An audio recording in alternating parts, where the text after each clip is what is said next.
I'm feeling okay. I definitely think, I could be feeling better under different circumstances. Yeah, I think that Coco played really well. Um, I don't think that was my best performance, ever. But I'm happy that I was able to bring out a certain level during the last few games. Yeah. I think at the end of the day, I definitely could have performed better today. Um, but yeah, all things aside, at the end of the day, I think there's still definitely a gap in terms of level between me and Coco and other players of her caliber. So yeah, I think she did great, and my job is to try and close that gap, and I think I'm doing that quite well. So I'll keep working on it, and hopefully next time will be a bit tighter. Yeah. I think there was a completely different set of challenges here. I think each of those experiences were super special. So this week in Miami, everything was new there. It was my first time being in the semifinal of 1,000 and playing all these players. This is a new experience for me in terms of crowd, in terms of playing all the night matches. So in each circumstance, there's so many things that I can learn. So hopefully after this week, I grow more as a player. Let me tell you something. I've been covering tennis for a long time, and every once in a while, a matchup lands on the schedule that makes you stop whatever you're doing and just stare at it. This is one of those matchups. Dubai. The quarterfinals. Coco Gauff versus Alexandra Eala. If you haven't been following the 2026 WTA season closely, let me get you up to speed, because what's been building at the Dubai Duty-Free Tennis Championships is not just a tennis story. It's the kind of story that transcends sport. It's about identity, momentum, pressure, and what happens when an unstoppable force meets an immovable wall. On one side of the net, you have Coco Gauff, world number 4, Grand Slam champion, the face of American tennis for her entire generation.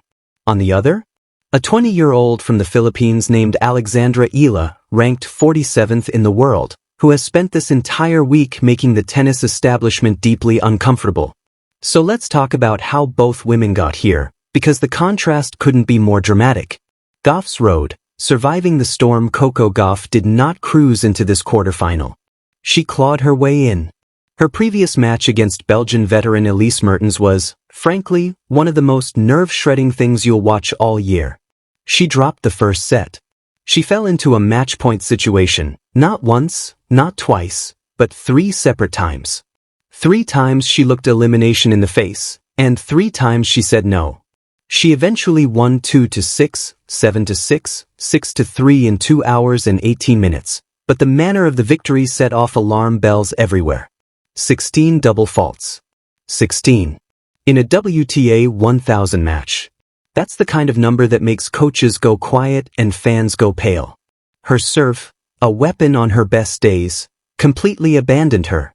She was surviving on defense, on court coverage, on sheer competitive stubbornness. And to her credit, she knew it. Standing at the microphone afterwards, she said the win felt conflicted, that mechanically she had gone backward, even as mentally she had found something real by refusing to quit. That honesty is telling. She's not pretending everything is fine. But she's also not broken. And that makes her dangerous in a completely different way. Eala's road, a wrecking ball in slow motion, now flipped the script entirely, because Alexandra Eala has been doing something in Dubai that you don't see very often. She's been dismantling people. She came into this tournament unseeded and quietly dispatched Hailey Baptiste before doing something that made people sit up. She beat world number 8 Jasmine Paolini. Just like that. Then, in the round of 16, she ran into Sarah Sorabe's Tormo, a player riding a 7-match winning streak fresh off a title. Eala ended it with a clean, surgical 7-5, 6-4 performance that showed remarkable composure. She fell behind late in the opening set, then won 3 games in a row to take it. In the second, she mercilessly attacked the second serve, jumped to 40 love on Sorabe's Tormo's game, and closed it out. What's made her run even more electric is the crowd she's been playing in front of. The Filipino diaspora in Dubai has transformed this tournament into something resembling a home event for Eala. Every single winner she hits is met with noise that shakes the rafters. It's the energy of a Billie Jean King Cup tie, not a regular season WTA event. And yet, through all of it, Eala has been almost eerily composed. She talks about staying calm, trusting her shots, letting the crowd lift her without letting it carry her away.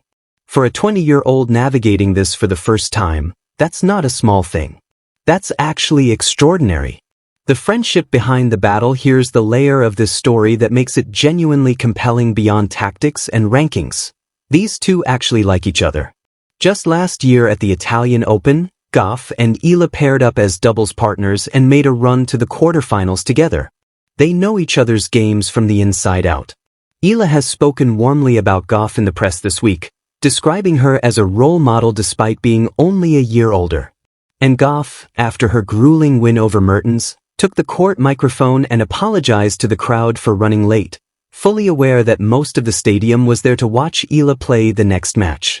There's real respect here. No manufactured rivalry, no bad blood. Just two talented young women who have to go to war against each other because that's the nature of the sport they've chosen. The tactical battle. Where this match gets won or lost. Alright, let's get into the chess match because this is where it gets fascinating. The single biggest tactical question hanging over this match is simple. What does Coco Gauff's serve look like today? 16 double faults against Mertens didn't happen by accident. When Gauff's toss goes even slightly off, her mechanics cascade, and she starts guiding the ball on second serves, softening it up, taking off the kick, making it hittable. For most opponents, that's fine. For Alexandra Eala, it's an invitation. Eala's entire game is built around taking the ball early. She positions herself aggressively inside the baseline and uses a flat, penetrating backhand to seize control from the very first exchange. A slow, looping second serve from Gauff isn't a problem for Eala, it's a gift. She'll step into it, redirect it with pace, and have Gauff pinned before the rally even develops. But, and this is crucial, getting Gauff on defense is only the beginning of the battle. Coco Gauff might be the best pure athlete on the WTA Tour right now. Her court coverage, her foot speed, her ability to absorb heavy shots and extend rallies, it borders on supernatural. The courts in Dubai are playing quick this week, which typically benefits aggressive ball strikers, but Gauff weaponizes that pace against the people trying to use it. She sits deep, absorbs the blow, and forces her opponent to hit the same shot 4 or 5 times in a row before anything opens up. For a young, aggressive player like Eala, that's a trap. Hit too hard, too soon, and the errors stack up. The tactical key for Eala is patience, using her ground strokes to move Gauff laterally, create space, and then put the point away, ideally at the net, rather than trying to rifle winners from the baseline against a human wall. For Gauff, the adjustment is straightforward but critical. Get the first serve in. Even if that means easing off the pace slightly. She needs to start points on her own terms. Once she's in a neutral rally, her heavy topspin forehand and her relentless backhand can start doing real damage, particularly looping the forehand high to Eala's backhand side to push her off her preferred strike zone. Picture it this way. Eala wants short, sharp, explosive points. Gauff wants long, grinding, physically exhausting ones. Whoever bends the other player toward their preferred style of point wins this match. The mental game. Who carries the weight? Tactically, this is even and fascinating. Mentally, it's just as layered. Gauff is 21 years old but carries the expectations of someone twice her age. She's the Grand Slam champion. She's the number 4 seed. When she walks onto that court, she is supposed to win. Against Mertens, you could see the internal conflict playing out in real time. The frustration when the serve failed, the battle to stay present, the instinct to wait until things were desperate before shifting into another gear. That's the question hanging over her entering this quarterfinal. Does she wait until she's in trouble to flip the switch? Or has the Mertens match unlocked something? Eala, meanwhile, is playing with pure freedom.